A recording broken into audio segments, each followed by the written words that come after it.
Saya dapat topik ni, fibroid and cyst is actually lebih complicated lah. Walaupun dia berkaitan dengan kesihatan wanita, suami-suami, ayah-ayah, saya rasa memang wajib tahu tentang benda ni. Okay, so actually kita boleh bantu bagi sokongan emosi, sebab apabila mengalami simptom-simptom fibroid dan cyst ni, dia akan mengganggu emosi dan kehidupan harian kita sebenarnya. Okay, kita pergi kepada anatomi organ peranakan seorang perempuan. Bagi seorang wanita yang normal, ini adalah bentuk organ rahim dia. Ini adalah rahim yang kita panggil uterus dalam perut kita. Okay. Ini adalah kilang telur, ovari. Ini adalah pangkal rahim kita yang kita namakan cervix. Ini adalah saluran vagina kita. Okey, ada orang yang dilahirkan tidak mempunyai uterus. Ini memang abnormal. Jadi dia memang tak boleh ada anak lah. Okey, secara amnya fibroid dan cyst ni memang tak ada simptom. Okey. Dalam 10 orang hanya 20 hingga 25%, dalam 100 orang hanya 20 hingga 25% sahaja yang mempunyai gejala. Sebab apa? Sebab bila diorang ada gejala ni, diorang akan berjumpa dengan doktor. So nasihat saya, mereka yang dah berkahwin, pada usia muda, jika selama setahun masih tidak mengandung, silalah berjumpa dengan doktor. Bagi mereka yang berkahwin pada usia agak lewat sedikit, mungkin umur 35 tahun ke atas, berjumpa doktor awal. Kurang daripada 6 bulan, berjumpa doktor. Sebab dia akan mengakibatkan kesuburan kita nak ada anak, kan? Jadi dia akan melibatkan proses yang panjang. Bila tak ada simptom, memang kita tak akan jumpa doktor. Pemeriksaan tidak akan dilakukan. So kita akan pergi kepada persamaan di antara kedua ni. Memang di sistem reproduktif wanita lah. Fibroid ni, dia adalah ketumbuhan yang non-cancerous, tidak akan mengakibatkan kanser. Mungkin dia juga boleh menyebabkan kanser, tapi mungkin dalam 99.98% sahaja yang akan mengakibatkan kanser. Dan dia adalah ketumbuhan yang berada di dinding uterus kita, di dalam otak kita, dan merupakan ketumbuhan yang agak padat, agak keras. Sementara cyst ni yang tadi saya tunjuk adalah di kilang ovari lah. Dan cyst ni dia akan hilang secara sendirinya. Dia dah boleh hilang secara sendiri, dia spontaneous. Dan cyst ni kalau kita lihat, cyst ni terbahagi pada functional dan non-functional. Ini kita panggil chocolate cyst. Memang dalam dia warna coklat. Cuba kita bayangkan kita makan muffin yang dalam tu ada coklat, kan? Macam tu lah. Yang coklat ni adalah sisi-sisi daripada hide kita. Yang ni adalah dermoid cyst. Dermoid cyst ni dia ada sel tisu gigi, rambut, dan ini adalah sangat jarang. Yang paling kerap adalah functional cyst yang diakibatkan daripada telur kita sendiri, follicular dan corpus luteum.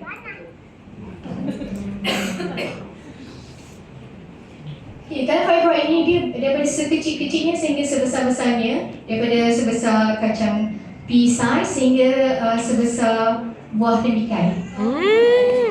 Memang betul.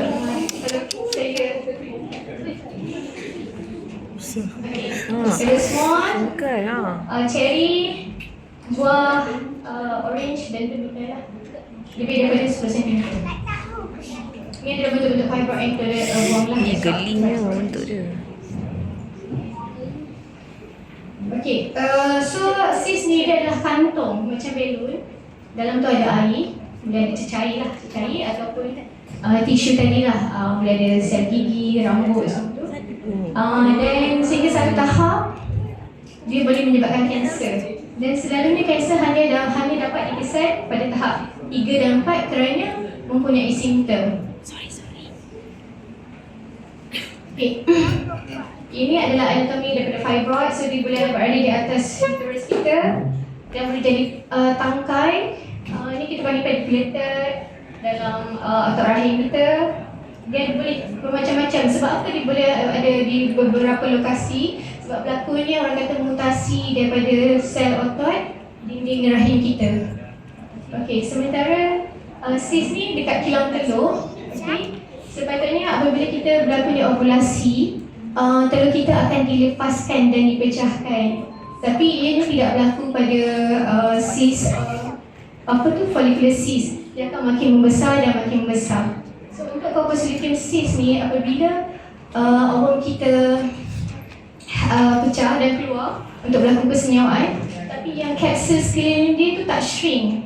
Jadi kita panggil itu sebagai corpus luteum cyst. Dan corpus luteum dan follicular ni kita panggil functional, dan ia merupakan type yang paling kerap dalam ovarian cyst. Okey, terdapat banyak sebab terjadinya fibroid dan ovarian cyst. Okey, sebab yang paling utama yang memang kita tak boleh ubah di fibroid adalah genetik. Ini memang kita tak boleh ubah. Okey, adanya sejarah keluarga 20 hingga 25% jika kita ada nenek, mak, adik perempuan yang mempunyai fibroid, kita pun ada tendensi untuk dapat fibroid. Okey. Dan etnik, kalau di US, mereka yang berkulit hitam lebih banyak insidensi untuk mendapatkan fibroid. Dan di Malaysia, kita lah orang Melayu, orang India lebih banyak mendapat fibroid daripada orang Cina. Okey. Dan fibroid itu sendiri disebabkan oleh distribusi kolagen yang tidak seimbang dalam badan kita. Okey. Sebab tu dia mengakibatkan ketumbuhan di dalam rahim lah dan kekurangan vitamin D. Yang ini saya rasa memang sinonim lah dengan rakyat Malaysia dengan cuaca panas terik. Kita bukan yang macam Mak Saleh kan, suka berjemur kan. So kita memang kekurangan vitamin D. Dan diet disebabkan lifestyle sekarang dengan boba kan, boba, cafe latte, dah boycott Starbucks, pergi pula ke Zeus kan. So kita tinggi gula, kurang fiber, makan makanan segera kan. Walaupun saya rasa memang kebanyakan kita dah boycott fast food, tapi kita still mencari option lain fast food kan. So actually kalau boleh boycott terus. Okay, tinggi daging merah. Sebab apa? Sebab daging merah ni dia kandungan hormon yang agak tinggi. Okay? Tinggi isoflavones. Tinggi isoflavones ini adalah makanan soya, tempe. Sebab apa? Soya ni kalau produk di luar yang dijual di luar mengandungi high concentration of soya. Tapi actually kajian ni tidak konklusif lah. Alright, and then tinggi alkohol. Siapa yang minum alkohol boleh mengakibatkan fibroid lah. Dan ada kajian yang menunjukkan tidak bersenam. Okey, saya nak tanya siapa dekat sini yang last bersenam tahun lepas? Weh, melampau. Memang ada kajian yang menunjukkan bila kita ada senam tergelap. Baru pagi tadi akak bersenam. Mengakibatkan fibroid juga. Okey. Sebab kajian yang saya baca kebanyakan yang latest lah tahun 2024, 2023. Okey. Dan ada satu orang kata elemen kimia. Okey, saya tak sebut talus. Okey, actually kajian terbaru menunjukkan dalam plastik. Dan sebab kita banyak menggunakan plastik di rumah, alright, skincare, and then other than that, bila kita ambil seafood, ikan, actually bila ikan di laut kan, sekarang ni banyak mikroplastik. So itu adalah penyebab antara salah satunya adalah uterine fibroid lah. And then last kali kajian juga menunjukkan adanya ketidakseimbangan microbiome di dalam usus. Microbiome ataupun bakteri yang jahat lebih banyak daripada bakteri yang baik. Okey. Cyst ni disebabkan oleh perubahan hormon. Jika seseorang mendapat kanser, ianya mungkin merupakan ada keluarga yang juga ada kanser. Dan seperti fibroid, seseorang yang mendapatkan cyst juga mengamalkan gaya hidup tinggi gula, kurang fiber dan makanan segera. Okey, simptom bagi fibroid, kitaran haid dia tak teratur. Mungkin selama ni kitaran haid dia dalam 27 hari. Okey, tapi ini dia boleh mengakibatkan sehingga maksudnya kurang daripada 27 hari dah dapat 2 kali kitaran haid. Okey, yang keduanya mungkin bagi perempuan yang normal dalam sehari dia pakai pad dalam 3, 4, 5 pad. Tapi bagi mereka yang mengalami fibroid lebih daripada 10 pack, itu pun tak mencukupi. Okey, sangat overflow. Dan sehingga kan pada satu saat dia terpaksa mendapatkan transfusi darah di hospital sebab anemik, banyak darah hilang kan. Dan fibroid ini juga boleh mengakibatkan apabila makin membesar, orang kerap menyamakan dia ataupun menganggap bahawa seorang itu mengandung, sedangkan dia perut dia kembung yang membesar disebabkan fibroid. Okey, apabila fibroid itu makin membesar, dia akan menekan sistem pencernaan kita dan pundi kencing kita lah. Okey, jadi bila dia menekan rektum kita, kita suka membuang air besar dan kerap membuang air kecil. Yang ini adalah perkara saya rasa penyakit yang paling tabu lah di kalangan masyarakat kita. Seorang perempuan tu mungkin dia tidak mahu reveal benda ni dekat suami kan.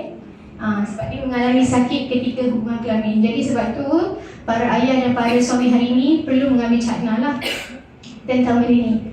So kenapa fibroid boleh menyebabkan kelahiran pramatang, keguguran ataupun infertility? Tapi ini adalah jarang. Sebab bila berlakunya keradangan pada uterus kita, rahim kita, jadi pelekatan daripada persenyawaan dari sperm dengan ovum tu dia tak boleh melekat pada dinding rahim. Jadi disebabkan tu dia akan kerap mengalami keguguran lah. Okey. Jadi sangat sakit pada abdomen bawah. Okey. Sementara sis juga kita haid tidak menentu, lebih kurang sama juga perut kembung. Dan simptom kanser ni apabila berlakunya penurunan berat badan yang mendadak. Dia tak diet pun. Dia tak diet tapi penurunan berat badan yang sangat mendadak. Kurang selera makan, darah keluar semasa membuang air besar lah. Air kencing juga tertahan. Dan sis tu juga boleh pecah. Tapi sangat jarang berlaku. Dan dia boleh terpusing. Kita panggil ovarian torsion sampai kita kena buang kita punya kilang telur. Kita ada 2 kilang telur tadi kan? So dia terpaksa buang. Tapi jangan khawatir pada pasangan yang ingin mendapatkan anak. Tendensi untuk mendapatkan anak adalah sama dengan kita mempunyai 2 organ kilang telur. Alright? So bagaimana kita nak tahu kita ada fibroid masis? Selalunya doktor akan buatkan examination, ultrasound, MRI lah. Terpulang dan banyak lagi. Terpulang kepada presentation individu terbabit, tapi this one is the first assessment yang doktor akan buat, examination ultrasound. Okey, jadi kita dah bercakap tentang punca kan, bila kita tengok tadi yang kita tak boleh ubah adalah genetik kita. Kita tak boleh ubah siapa mak kita, nenek kita kan, tapi kita boleh ubah gaya hidup kita. Alright, so actually bila saya tengok kebanyakannya mempunyai lifestyle yang sama. Gula yang tinggi, tidak exercise kan. Tadi ramai yang exercise last tahun lepas kan. Okay, so actually this one is the first one, kita kena modify nutrition intake kita lah. Okay, so betulkan diet. Saya dah buatkan tadi, boleh tak gambar, okay. So berhenti ambil gula tambahan. Okay, berhenti ambil gula tambahan. Sebab gula kita, karbohidrat kita ambil daripada nasi. Nasi tu sudah cukup. Nasi, mi semua. Kalau boleh kurangkan. Untuk mereka yang normal, yang tidak mempunyai penyakit, mungkin boleh kurangkan. Tapi mereka yang mempunyai masalah hormon, kalau boleh elakkan daripada gula tambahan. Sebab bila kita masak lauk pun kita selalu tambah gula kan. Okay, kurangkan kekerapan mengambil daging merah. Kurangkan produk yang berasakan soya. Sebab soya di luar sana mengandungi juga gula yang tinggi kan. Siapa yang makan dekat sini minum soya tanpa gula? Soya protein. Okay. So dan konsentrasi soya di luar sana pun agak tinggi. Okay, tambahkan fiber untuk PK kita yang memang tidak suka makan sayur. Actually kajian menunjukkan untuk mengurangkan prevalence daripada uterine fibroid ni, makan sikit 4 jenis sayuran. Okay, kita kena makan salad, kita kena makan bayam, kita kena makan, tapi sehingga 4 jenis sayuran selama setiap hari. Okay, 4 jenis sayuran atau buah-buahan citrus sehari. Dan pelbagaikan warna, sebab setiap warna tu mengandung mempunyai elemen antisoda yang berbeza. So warna merah, warna biru, warna hijau, warna orange. Alright. Dan sayuran cruciferous ni, sayuran apa? Dia adalah macam brokoli. Brokoli ni dia mengandungi indole tricarbinol yang membantu mengurangkan hormon estrogen. Disebabkan uterine fibroid disebabkan oleh high estrogen dalam badan kita. So, sayuran cruciferous ni dia akan menyeimbangkan hormon estrogen dan progesteron lah. Okay, saya lupa nak cakap, actually fibroid ni dia boleh terjadi daripada first kita mendapat haid lah. Okay, dia prevalensi dia tinggi pada usia reproduktif dan akan berkurang dan hilang apabila kita menopause. Okay, boleh ambil coklat gelap, dark chocolate. Okay, dark chocolate mengandungi around 70% coklat. Kerana apa? Sebab dia mengandungi magnesium. Okay. Ikan yang kaya omega 3. Tapi yelah, kalau ikan-ikan sekarang ni banyak mikroplastik kan. Jadi paling mudah nanti ambil salmon omega. Apa diet tambahan yang kita boleh buat? Teh hijau, kaya antioksidan, dan makanan yang kaya dengan probiotik. So actually kenapa kita kena ambil probiotik? Sebab actually probiotik ni sangat bermanfaat untuk mereka yang mengalami masalah hormon. Sebab apabila ada masalah hormon, dia akan mengakibatkan pelbagai penyakit metabolik yang lain. Okey, target kita apa? Bila kita dah kurangkan benda-benda ni semua dan kita tambahkan dengan makanan kaya omega, magnesium, kita nak hilangkan juga keradangan. Okey? Okey, jadi inilah saya suggest. Sebab memang bila kita tengok balik, Emily ni tak buat saja. Okay, produk dia. Dia ada mixed fiber powder, kan? Prebiotik merupakan makanan kepada probiotik, bakteria yang baik. Okay, this one is carbohydrate blocker, mengurangkan sugar dalam badan kita. And this one is green tea. Bagi mereka yang tak suka dengan makan sayur, WS sangat berguna lah, bermanfaat. 12 vitamin, 9 mineral, 17 phytonutrient. Sehari hanya RM6.39 sen. Tak perlu makan sampai 4 jenis sayur sehari. Okey, bila kita berkata tentang yang tadi, antioksidan omega 3 dapat mengurangkan keradangan. Satu-satu Perfect dia program ambil vitamin D, dalam 45. kita ambil kalsium, magnesium, D+, dengan magnesium dekat di sini. Dan high antioksidan is bio C+. Okey, kedua memang kena bersenam. Kita tak boleh nak lari pun daripada bersenam. Okey, menurut WHO, intensiti untuk seminggu 150 hingga 300 minit. Okey, bukan hanya para ayah saja yang perlu bersenam. Dia nak nampakkan dia lah six packs, tapi dia perlu juga mengajak wife, anak perempuan kan untuk beraktiviti lah. Okey, di samping itu dia dapat menguatkan tulang dan otot dan membantu calcium absorption dengan lebih bagus. Okey, apabila kita bersenam, actually indirectly mengurangi pelbagai penyakit kanser, menjaga kesihatan mental dan memperpanjangkan kadar hayat kita. Disebabkan saya bekerja di KKM kan, jadi perubatan zaman sekarang memang sangat pelbagai dan sangat inovatif. Sebenarnya kalau seorang tu meninggal pada usia muda, kita dah tak boleh salahkan sistem perubatan kita. Kita kena salahkan diri sendiri lah sebab lifestyle yang kita ada.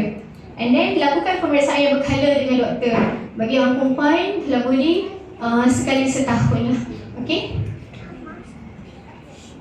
Okay, this one banyak jurnal tapi ada juga yang tak masuk.